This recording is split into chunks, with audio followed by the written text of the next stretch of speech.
这是每当我想放弃做电影解说时都会找来看一遍的片子《蝴蝶效应》，近100万人打出8.9的高分，常年稳居各大悬疑烧脑排行榜前10。据说只有找到了生命的意义的人才能看懂这部电影，但如果你没找到也没关系，因为今天我不仅能让你看懂这部电影，还能让你找到生命的意义。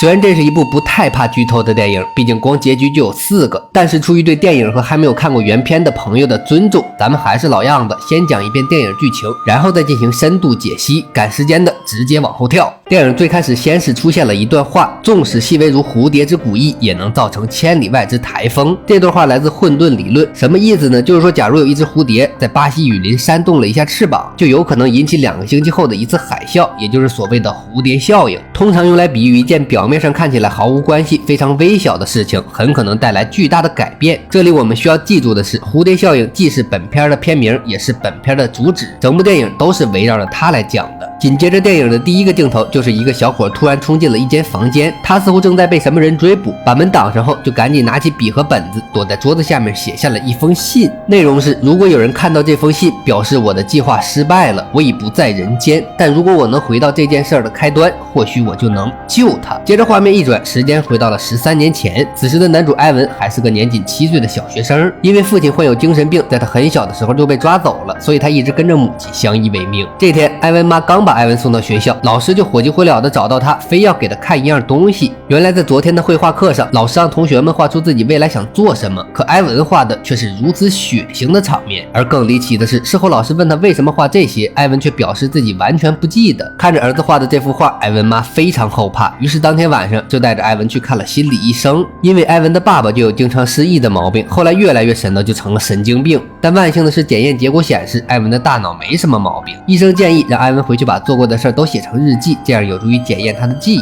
可到了第2天，诡异的事情又发生了。前一秒埃文还在好好吃早饭，可埃文妈转身拿个东西的功夫，就看到埃文去厨房拿了把刀，表情凶神恶煞的。但很快他就好像反应过来了一样，赶紧把刀给扔了。这天埃文妈又把埃文送到了邻居乔治家，他因为工作忙，实在没时间带孩子，正好乔治家也有俩孩子，他们又是同学，能玩到一起。可能是出于对父爱的缺失，埃文也很喜欢来乔治家玩。乔治说他新买了一台摄像机，一会儿给他们拍电影。注意这里，突然画面一闪，下个镜头就来到了地下室。埃文和凯莉都被脱光了衣服，凯莉就是乔治的女儿，她还有个儿子叫汤米。此时埃文又完全不记得发生了什么，这就是埃文的怪病，经常会突然断片。断片时的记忆他一点都想不起来，但这期间可并不代表他什么也没干，所以断片时他干了什么呢？往后看，回家后埃文把断片的事告诉了妈妈，于是又被带到医院检查了一番，可这次的结果还是什么问题也没有。医生猜测失忆也可能和压力有关，孩子也许太想爸爸了，应该带他多去见见爸爸。埃文妈这个单亲妈也是挺不容易，于是又安排埃文去精神病院见了一次他那神经病爸爸。这父子俩也是第一次见面，不过聊得还算愉快。两人刚聊了一会儿，埃文突然又断片了，等他再次恢复意识，就看到自己老爸在掐自己，嘴里还一直在喊他必须死，这是唯一的办法。结果护工下手有点重，给了他后脑勺子一下子，当场就把他给废了。这下好了，年仅7岁的埃文真没爸了。光阴似箭，日月如梭，一眨眼6年过去了，埃文已经长成了大小伙子，整天和好友凯莉他弟汤米还有兰尼混在一起。这天汤米在他家地下室发现了一根炸药，非要拉着几个人出去炸个东西玩玩。几个小鬼出去找了一圈，相中了一户人家的信箱，因为兰尼这小子最爱打小报告，于是汤米就让他过去放。为了增加引爆炸药的时间，埃文把烟头插在了引线上，兰尼鬼鬼祟祟的过去，磨叽了半天才把炸药放到信箱里。几个人等着看好戏时，汤米看到埃文和姐姐有点暧昧，这小子有点恋洁癖，看到这一幕非常不爽。接着埃文突然又断片了，等他恢复意识后，他们已经来到了树林里。兰尼似乎被吓傻了，连走路都不会了。埃文也不知道发生了啥，就和汤米把兰尼搀回了家。接着兰尼就被救护车给拉走了。当天晚上，埃文把今天发生的事写进了日记，写到一半笔没水了，而就在他翻箱倒柜找笔时，却找到了一沓奇怪的照片，还有他爷爷的死亡证明。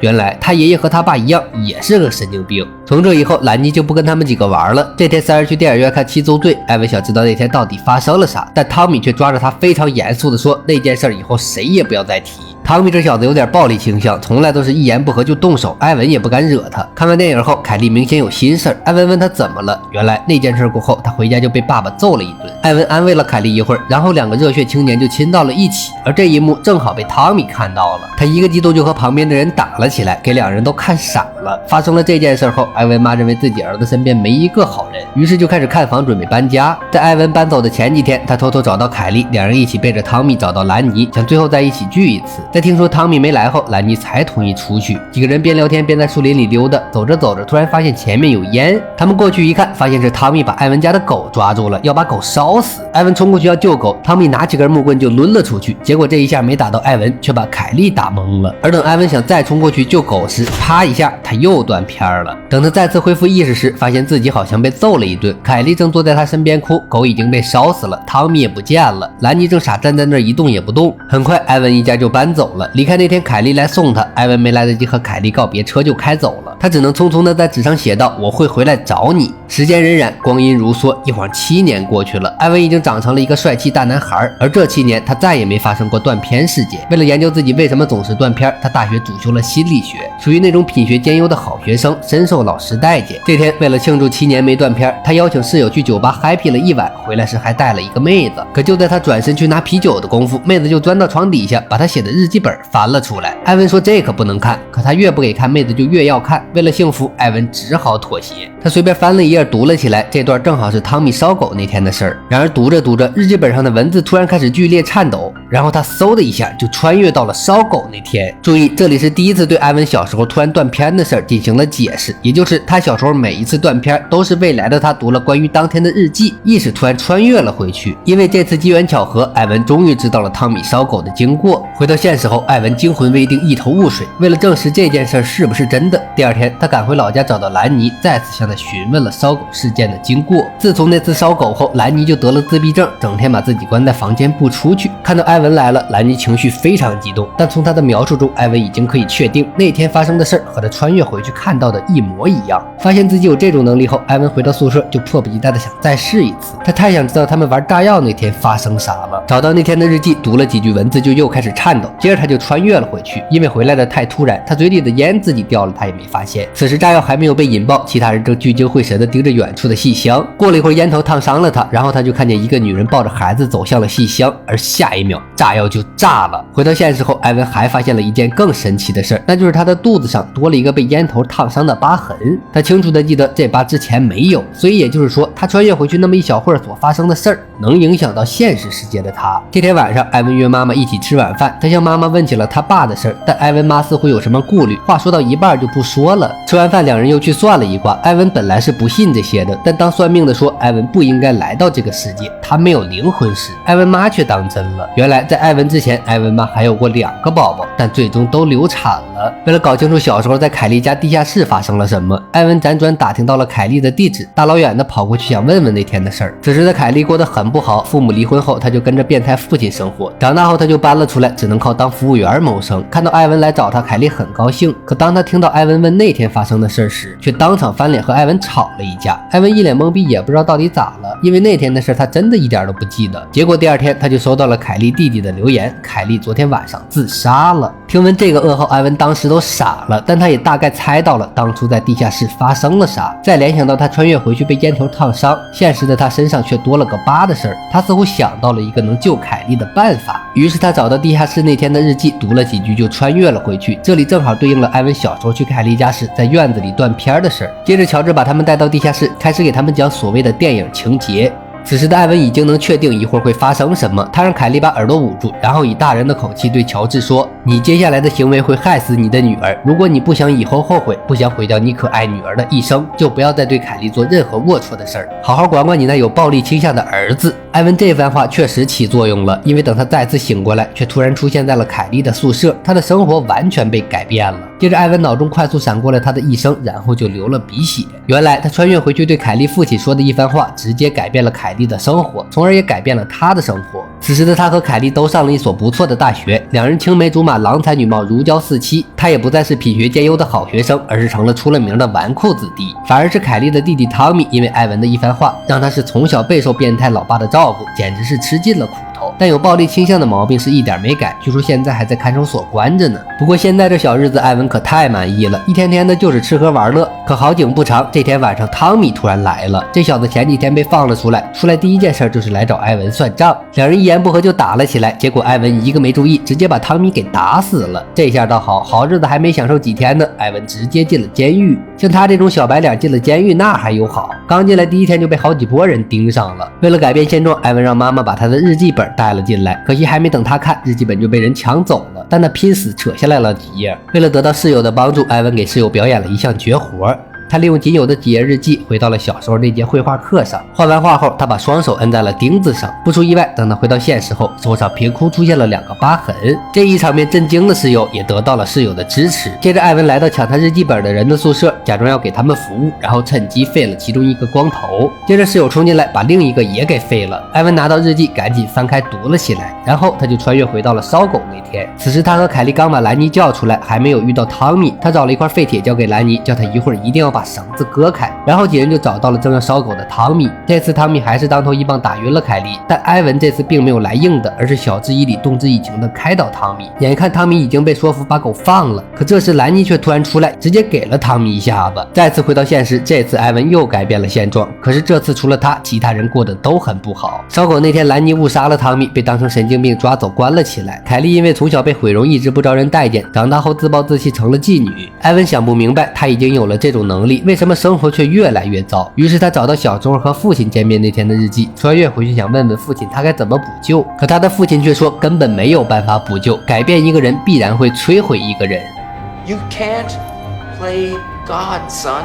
艾文不信，说他一定能改变，然后他爹就冲上去要掐死他。为了救自己的好朋友，艾文这次找到了玩炸药那天的日记，穿越回去救了被炸的母子。再次醒来，艾文发现自己和兰妮在一个宿舍，一切看上去似乎都还不错。可等他一伸懒腰，才发现我勒个去，胳膊没了，腿也没了。突然记忆如泉水般涌入了他的大脑，原来当时他冲过去救了那母子俩，自己却被炸成了残废。而凯莉这次和兰妮成了一对，汤米因为没有害死人，从那以后就成了乖宝宝。得知他的朋友们过得都还不错，艾文想想自己这样就这样吧。可让他不能接受的是，因为他成了残废，他的妈妈太过悲伤，吸烟过度，此时已经是癌症晚期，眼看就要不行了。不行，为了妈妈，他还得继续改变过去。于是他让兰妮把他的日记本找出来，这次他想回去毁掉那个炸弹，但因为兰妮也不知道给他翻到哪页，导致艾文这次回到了小时候吃早饭的时候，他不知道该怎么办，就去厨房拿了把刀。这里就对应了开头妈妈看到他拿刀的剧情。回到现实后，艾文让兰妮继续翻，这次他又回到了在凯莉家地下室拍电影那天。此时的他们都还小，但艾文知道炸药就藏在水杯里，于是他找到水杯，把炸药拿出来，直接就给点燃了，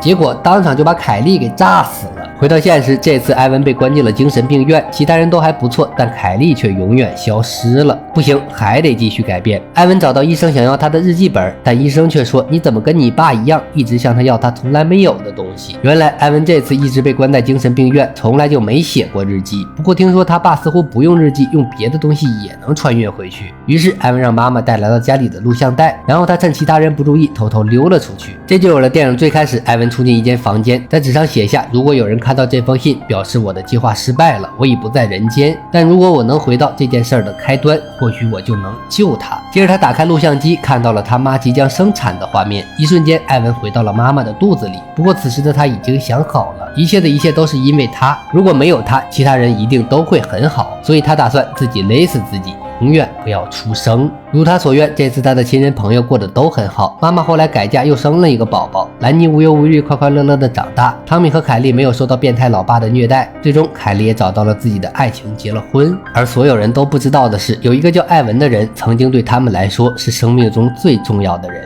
那么好，电影到这儿就全部结束了。我讲这个是导演剪辑版的结局，还有几个结局咱们一会儿再讲。接下来咱们开始详细解读一下这部电影。这电影之所以烧脑，就是导演故意不讲艾文每次失忆的原因，就让观众一头雾水的往下看。所以想看懂这部电影，我们只需要把艾文每次失忆为什么失忆，每次失忆有没有改变未来给搞清楚，这电影就非常明了了。电影里总共出现了3个时间段，分别是艾文7岁、艾文13岁、艾文20岁。7岁期间艾文发生过4次失忆，13岁期间艾文发生过2次失忆，加起来总共是6次失忆。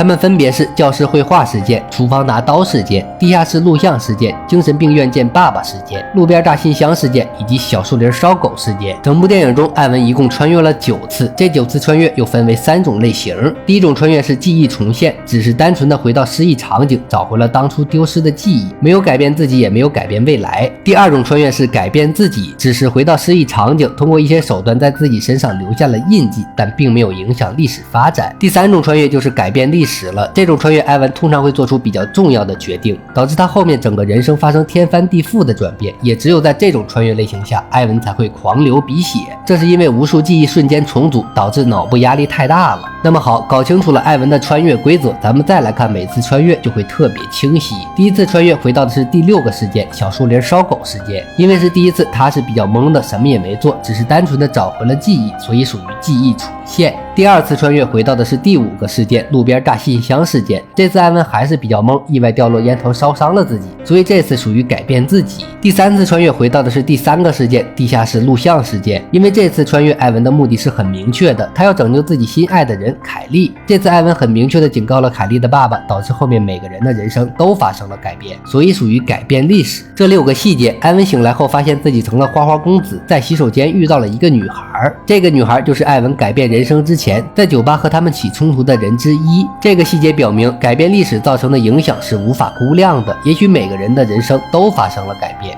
这就是蝴蝶效应。第4次穿越，艾文回到的是第1个事件，教室绘画事件，目的也很明确，为了留下记号给室友看，所以属于改变自己。第5次穿越回到的是第6个事件，小树林烧狗事件。这次艾文为了让自己摆脱牢狱之灾，做出了巨大的改变，让他的人生又是大变样，所以属于改变历史。第6次穿越，艾文回到了第4个事件，精神病院见爸爸事件。这次他只是想从爸爸嘴里知道一些事情，所以什么也没改变，属于记忆重现。第7次穿越回到了第5个事件，路边炸信箱事件。这边艾文因为舍己救人，让他的朋友们过得都很好，可他却成了残疾，属于严重改变历史。第8次穿越回到的是第2个事件，厨房拿刀事件。这次因为穿越回去的时间点有点不对，属于一个小意外，所以什么也没发生，也属于记忆重现。第9次穿越，艾文再次回到第3个事件，地下室录像事件。这边因为意外导致凯莉提前挂了，也属于严重改变历史。9次穿越，4次改变历史，但艾文的人生却越来越糟。于是他进行了最后一次终极穿越，因为版本不同，结局都不一样，所以这次咱们就叫它终极穿越，不和前面的穿越算到一起了。导演剪辑版终极穿越是艾文经历了这么多次痛苦后，发现痛苦的根源正是自己，所以他穿越到妈妈的肚子里，选择了自杀。剧场版终极穿越是艾文看到的是小时候家庭聚会的视频，那是他和凯莉第1次见面，但他回想到两人永远没有一个好的结局，所以选择狠狠地骂了凯莉一顿。